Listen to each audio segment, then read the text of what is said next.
नमस्कार, मैं हुमायूं सिंह और आप देख रहे हैं नेक्स्ट 9 न्यूज। इस बार के लोकसभा चुनाव में मायावती को बड़ा झटका लगा। उसके बाद कहीं ना कहीं मायावती अपनी हार का ठीकरा मुसलमानों के ऊपर फोड़ती हुई नजर आ रही हैं। मुस्लिम प्रत्याशियों को लेकर जिस तरीके से मायावती का रुख रहा है, ऐसे में माना यही जा रहा है कि जो मुस्लिम वोटर्स हैं कहीं ना कहीं अब मायावती से और भी ज्यादा नाराज होते हुए दिखाई दे रहे हैं। ऐसे में वसीम वकार का एक वीडियो वायरल हो जाता है जिसमें खुले तौर पर मायावती के साथ आने वाले चुनाव में उनके कैंडिडेट ना बनने को लेकर एक बड़ी सलाह दे देते हैं और कहीं ना कहीं ये वीडियो अब वायरल होता हुआ दिखाई दे रहा है। मुस्लिम जो जाति के वोटर्स हैं कहीं ना कहीं उनका गुस्सा भी मायावती के ऊपर फूटता हुआ दिखाई दे रहा है। अगर इसी बीच अब देखा जाए, चंद्रशेखर आजाद जो दलितों और मुस्लिमों के मसीहा माने जाते हैं, जो कहीं भी कुछ गलत होता है वो हमेशा आवाज उठाते हुए नजर आते हैं, वो मायावती के इस बयान के बाद उन्होंने चुप्पी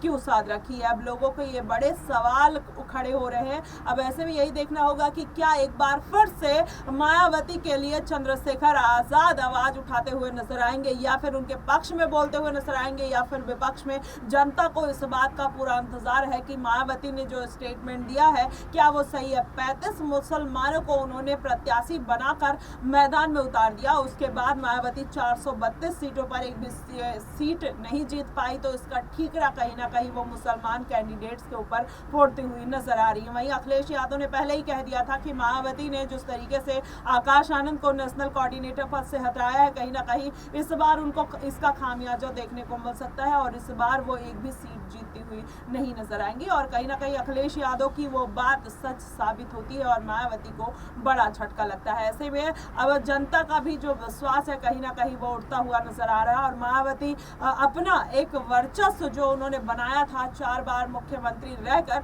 कहीं ना कहीं वो वर्चस्व खोती हुई नजर आ रही है। अब उनकी एकमात्र उम्मीद अगर कोई है तो वो चंद्रशेखर आजाद रावण है। अगर आजाद रावण के साथ मायावती किसी भी तरीके का गठबंधन कर लेती हैं तो हो सकता है कि मायावती अपनी पार्टी की साख बचा ले। लेकिन अगर मायावती इस तरीके का कोई निर्णय नहीं ले पाती हैं, जिस तरीके से उन्होंने जल्दबाजी में आकाश आनंद को अपनी पार्टी से दूर कर दिया, कहीं वो चंद्रशेखर आजाद को भी दूर कर देती है तो मायावती की पार्टी के लिए बेहद मुश्किल खड़ी हो सकती है और कहीं ना कहीं बीएसपी का जो अस्तित्व है वो खतरे में पड़ सकता है। लेकिन ऐसे में मुसलमान कैंडिडेट को कहीं ना कहीं इस तरीके से उनको अवॉइड करना, उनको लेकर इस तरीके से बयान देना कहीं ना कहीं मायावती के ऊपर भारी पड़ता हुआ दिखाई दे रहा है। लेकिन आपको एक वीडियो दिखा देते हैं कि वसीम वकार किस तरीके से मायावती का बहिष्कार करने के लिए लोगों से गुजारिश करते हैं और उनसे बोलते हैं कि अब आज के बाद कोई भी मायावती की पार्टी के साथ मुस्लिम कैंडिडेट नहीं जुड़ेगा और ना उनसे पार्टी का कोई टिकट लेगा।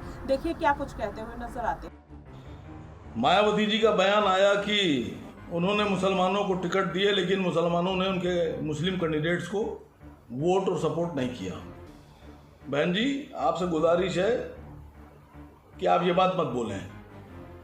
आपने मुसलमानों को टिकट नहीं दिया, मुसलमानों को टिकट बेचा, मुसलमानों ने आपसे टिकट खरीदा।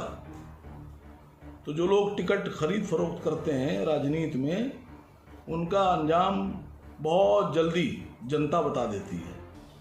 और आपने टिकट, आप कह रही हैं हम भविष्य में सोचेंगे टिकट नहीं देंगे, तो मैं तमाम मुस्लिम नेताओं से, लीडरों से गुजारिश कर रहा हूं कि आप सब ये दिमाग में बिठा लीजिए कि बहुजन समाज पार्टी से आपको टिकट खरीदना ही नहीं है। आप क्या टिकट नहीं दीजिएगा? मैं तो खुद मुसलमानों से कह रहा हूं कि होश की दवा कीजिए। क्यों खरीदते हैं टिकट? आप बिल्कुल मत खरीदिए, एक भी टिकट मत खरीदिए। और ये एहसान आपने नहीं किया है, आपने किसी मुसलमान पर एहसान नहीं किया है कि टिकट दिया, आपने टिकट बेचा। और मुसलमान इस बात को जानता है कि नेता में और दुकानदार में फ़र्क क्या होता है। इसलिए गुजारिश आपसे भी है कि आप एहसान मत जताइए और मुस्लिम नेताओं से भी है कि आप इनसे टिकट, बीएसपी से टिकट आगे भविष्य में मत खरीदिए। हमने किस तरीके से वसीम वकार का गुस्सा कहीं ना कहीं मायावती पर फूटता हुआ नजर आ रहा है। वैसे में इंतजार है कि आजाद इस पर अपनी क्या प्रतिक्रिया देंगे और उसी प्रतिक्रिया के वेट में हर कोई भी लगा हुआ है। फिलहाल आपको क्या कुछ लगता है कि मायावती ने जो कहा है वो सही कहा है या गलत? आप हमें कमेंट बॉक्स में जरूर बताइएगा। फिलहाल के लिए बस इतना ही। देश और दुनिया की तमाम खबरों के लिए हमारे साथ बने रहिएगा नेक्स्ट 9 न्यूज।